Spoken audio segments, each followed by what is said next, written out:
I just stick with them for 3 months or 6 months, depending on like the package they choose. And that way I make sure that if it didn't work right out the gate, you're not just stuck there like crossing your fingers like, oh man, I don't know what to do now. I'm still working with you to make sure it works. Welcome to the High Voltage Business Builders, a show where we interview people committed to making their next million through passive income using real estate, brokering, e-commerce, and beyond. If you're a passionate business builder yourself, visit voltageb2b.com to get in touch now. Hey guys, welcome back to the call. I have my good friend Carlos. It's Redlich, right? I always say this third. Yes. Okay, I got it.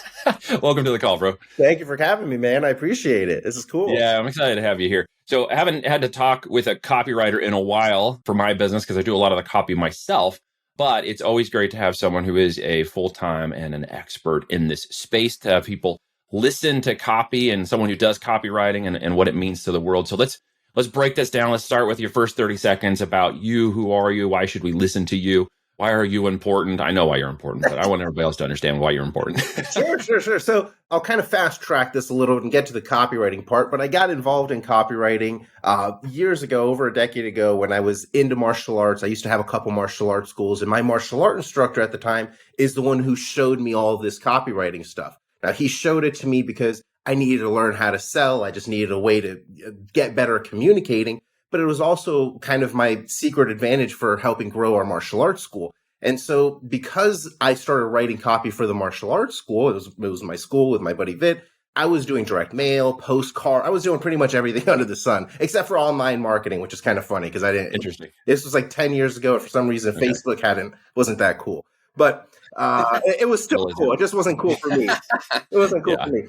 But what I ended up doing is I started posting my copy that I was doing for my gym in different Facebook groups and just asking for advice, because I didn't consider myself a copywriter. I'd been training it. I'd been writing it, practicing all this stuff, but it wasn't for clients. It was just for myself and for my own business.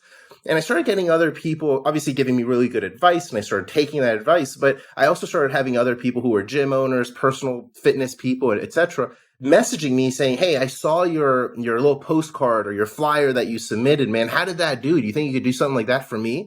And that's actually how I started getting clients. It was by posting in these different groups, asking for advice to get better. And then people were messaging me saying, hey, can you help me out? So that was kind of my like dip into the copywriting world. As a copywriter, I just started doing it, and sometimes for free, most time for very cheaply in these Facebook groups. And one thing led to the other, and I just kind of started going down that path a little bit more. And what I realized was my gym was costing me $10,000 per month in rent, and because it was a physical location. We had like 3,000 square feet, a cage. We had all this cool stuff, but we were broke. We were making no money, basically, right? We had over 100 students in there, but we were breaking even. Yeah. So we were making six figures. But our rent was 6 figures a year. So we were breaking even. And when I was doing this stuff, just messing around online with this copywriting and writing for other folks, I had made $100,000 in like 6 or 7 months. And I never looked back. I was like, I'm doing this part-time in my boxers in my like crappy apartment while I'm on food stamps and shit. And I'm doing this for like an hour, 2 hours a day writing copy for other people. And then I'm slaving 10 or 12 hours a day at my gym. I'm the janitor, I'm the teacher, I'm every, and, right. And so eventually my buddy and I decided, let's let the gym go. He had a dog business he was already starting to do. And so he started going down that route. And I went down this internet marketing copywriting route. And again, just never looked back. After I made my first $100,000 so quickly, I'd never done that in the past. I was like, I can't believe you could do this so fast. It's just I'm writing words. And so that was kind of my quick intro. And since then, I've been fortunate. I've been able to write for a lot of people that I respect in the marketing space, like Ryan Stewman, Chris Recker, Anthony Powell, a lot of like the gurus and people who sell stuff in the space, Dean Holland. And then I also started writing in the financial space with Agora and different subsidiary branches of Agora. So there's like Money Map Press, Palm Beach Research, I think. There are a few others that I just can't remember. But I was very lucky to kind of get into that world. Started getting some traction, and then I just surrounded myself with people who I thought were way better than me. Clayton Makepeace is a person who helped critique my copy years ago while he was still alive. And I learned more in like 3 months just being copy coached by him than I did in like 10 years just doing it on my own. So that's kind of my intro into the whole copywriting world. Well, you say it was luck, but I'd say it's more like ninja skills. Like you learn some ninja karate matrix style, copywriting skills that were in there. Now, obviously, you started in the niche of gyms and you started in the niche. How did you start to expand your skills into other areas like the internet marketing stuff? Did you take a course? Were you skilled? Did you just read? Or like, were you just finding you had a natural aptitude for words? So it was a little bit of, I think it was more sales and like the hustle to do it, because there's a lot of copywriters out there. And especially at that time when I was really just starting out, it's not like I had a ton of experience under my belt. But the reason I was able to get mixed in with these people is because I would, for example, Anthony Powell was one of my first big clients. He was paying 10 grand a month for a very long time. And because of him, I was able to meet his friends. Now he's already successful at this time, multi-millionaire, 8-figure, whatever, like just killing it, right? And so when I went and when I was writing copy for him, we were on a Zoom call. I was in, I think, Florida at the time. I was still living in Florida. He lives in Arizona.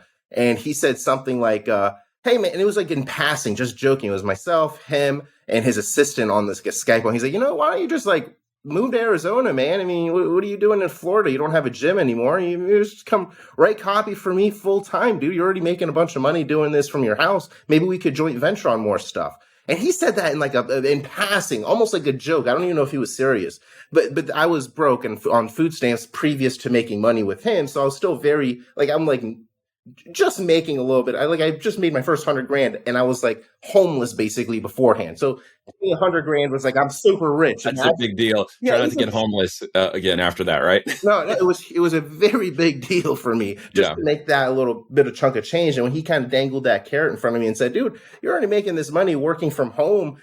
Why don't you just come move over here with me? We'd have more of this opportunity.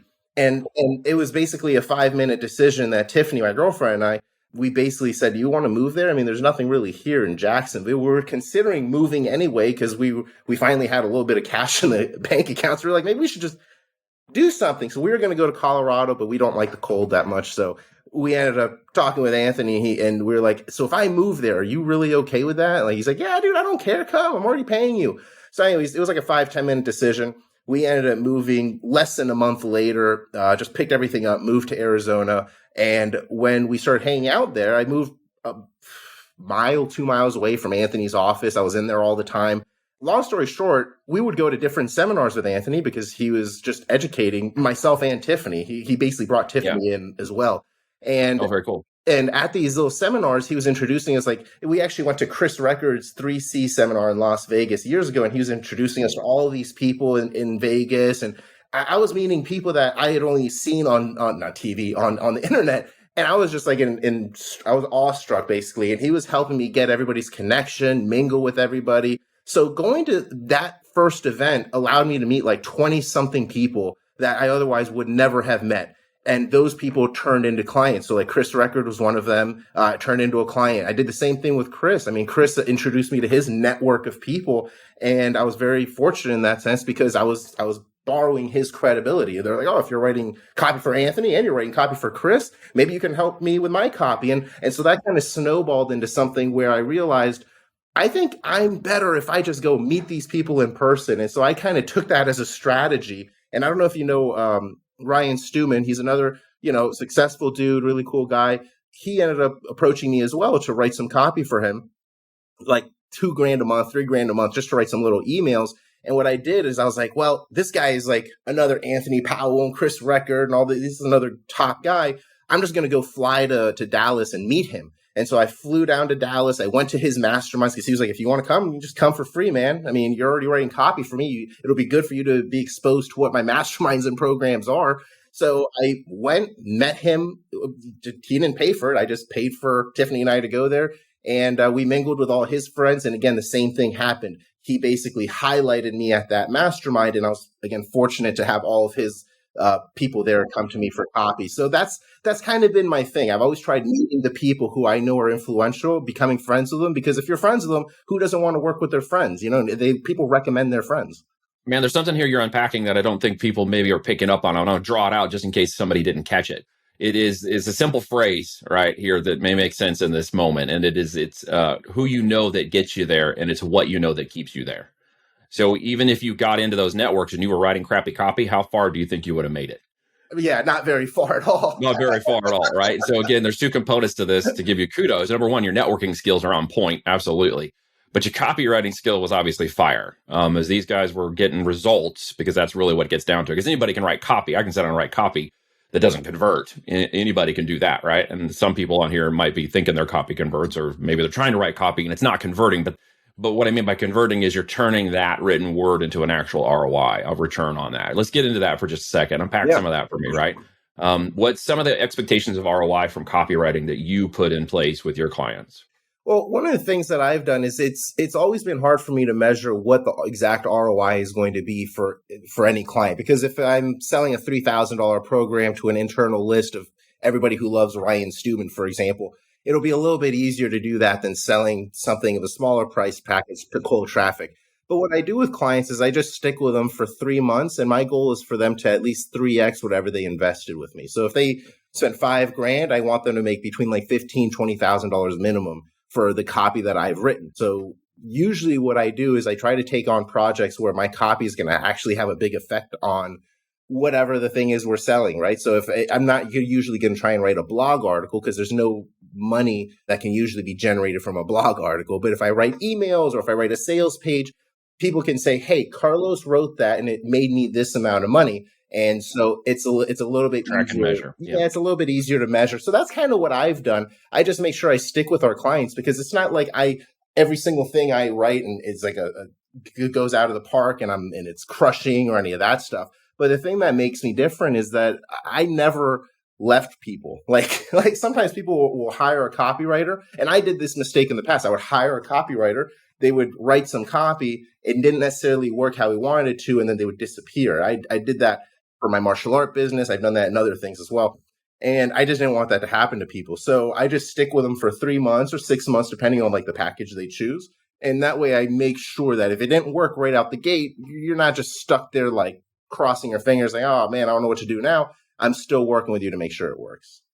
So if I'm writing for, myself, if I'm writing emails, if I'm writing for a website, if I'm working a business in writing internal corporate emails, if I'm looking to do Amazon listings, or I'm out there trying to do some internet marketing and stuff, what are some simple process steps that I should take to consider that you could give us today to kind of talk to that audience a little bit? I mean, you have a background in obviously sports and gym, but you went into the internet world and you named a bunch of people who I know are all in very different areas of marketing who they are. What are some simple things people here could take away from this that kind of say, okay, what could impact me today if I just started thinking differently about the way I speak to my avatar? Well, I think what I can do is I'll give you guys a little 5-step formula that you can use for a lot of different types of copy and a lot of different situations. Typically, you'll use this formula to write a Facebook ad or an Instagram ad or some kind of social media ad or an email. But it can also be used for kind of starting your sales pages and things like that. So I'll give you guys a 5-step formula that I use, and it helps me get the brain going. It helps me start writing without having to worry about like, hey, what do I write now?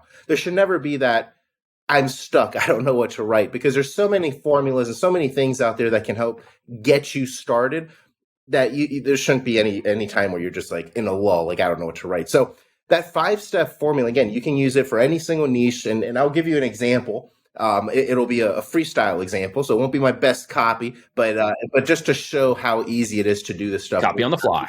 Yeah. So I'll give you the 5 steps, and then we'll do an example. So the first step is you have a yes question or a yes phrase.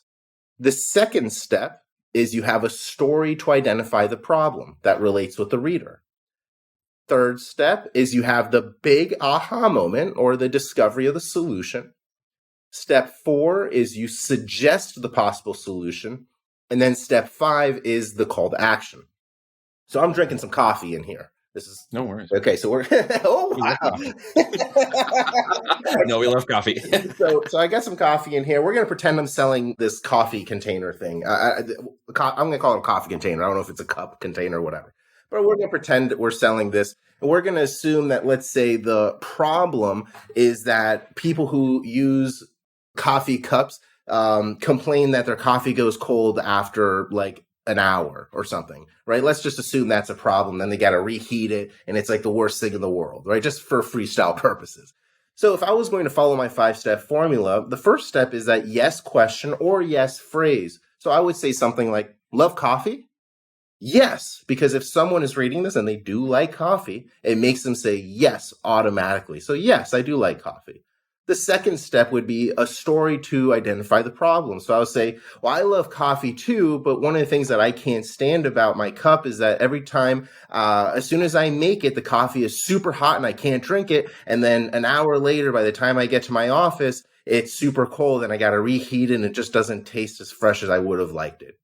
Boom. Step 3 now is the big aha moment where we discover the solution. So that would say, but then something crazy happened. I was walking around the store the other day and I found this cup by Contigo, and it keeps your coffee warm for up to 6 hours straight. It's the best thing since sliced bread. Step 4 is I suggest the solution now. Now, this has worked for me, and it's worked for millions of other people who've grabbed this exact same Contigo cup. Maybe it'll work for whoever's reading this email, ad, post, whatever. And then step 5 is the call to action. But there's only one way to find out. So make sure you click over right now and check it out for free. Just cover shipping and handling. And boom, there's our ad or email, whatever it is. But that 5-step formula, it's just a natural path of persuasion that gets people engaged to want to listen to what you have, assuming they're already interested in that type of topic. And then the main thing to take away from this one is step 4. Because we have our yes question, all this stuff. But step 4, where we suggest the solution, it's kind of like the social proof part, because it makes people say, wow, this thing has worked for this person and millions of other people. I hope it works for me. I got to check it out. Right. Yeah, and follow the herd. And it's exactly right. And so when you kind of inject that into your copy, it makes people naturally want to stick around. And they don't even know why, but it just makes them want to stick around because all that social proof. So those are the 5 steps. You can use that like I said. So if you guys are product based, that was a huge insight. I hope you guys listened to that a couple times. If you're writing for products, he just gave you a very good formula for product advertising. If you're writing for emails, if you're writing for solution based, if you're writing for coaching, if you're writing for training, you're going to find that helps you out a lot. In fact, speaking of training and coaching, if someone wants to unpack that farther with you and they want to go deeper into some knowledge and some experience and maybe even get your help, how can they connect with you? What do you got here that they could connect you with? Yeah, so a couple things. So you can find me on Facebook, Carlos Redlich. Just add me on my personal profile. And if you send me a message and say that you watched this interview, what I'll do is I'll actually give you guys a $97 course. I'll give it to you for free. And that course is originally, it was geared for copywriters and freelancers, but it can be used for anybody that's a service provider that wants to get more clients. And this shows you my systematic approach for getting 15K and 25K clients like clockwork. And so you can literally just copy what's in that video and test it out for yourself. So you can do that. And then if you want to learn more about my copywriting mentorship, where I actually handhold you and show you how to write copy, if you want to help getting clients and all that other good stuff and get your copy critiqued, you can go to trythisbiz, B-I-Z, trythisbiz.com. Put in your info there, set up a call, and we can talk about that as well. Guys, I highly recommend you check out Carlos if you enjoyed today's information. If you got something good, hopefully you were paying attention to that. Go check out what he's got to offer. Check out that free opportunity, the $97 training. Carlos, thank you so much for coming on and sharing some wisdom and your 5 steps, your ninja marketing skills today for us. I appreciate that, man. You got it, man. Thank you so much for having me. It was an honor. All right, take care. If you like this episode, please share it with people you think will enjoy it as well. Thank you for listening, and be sure to tune in next week for a brand new episode of High Voltage Business Builders.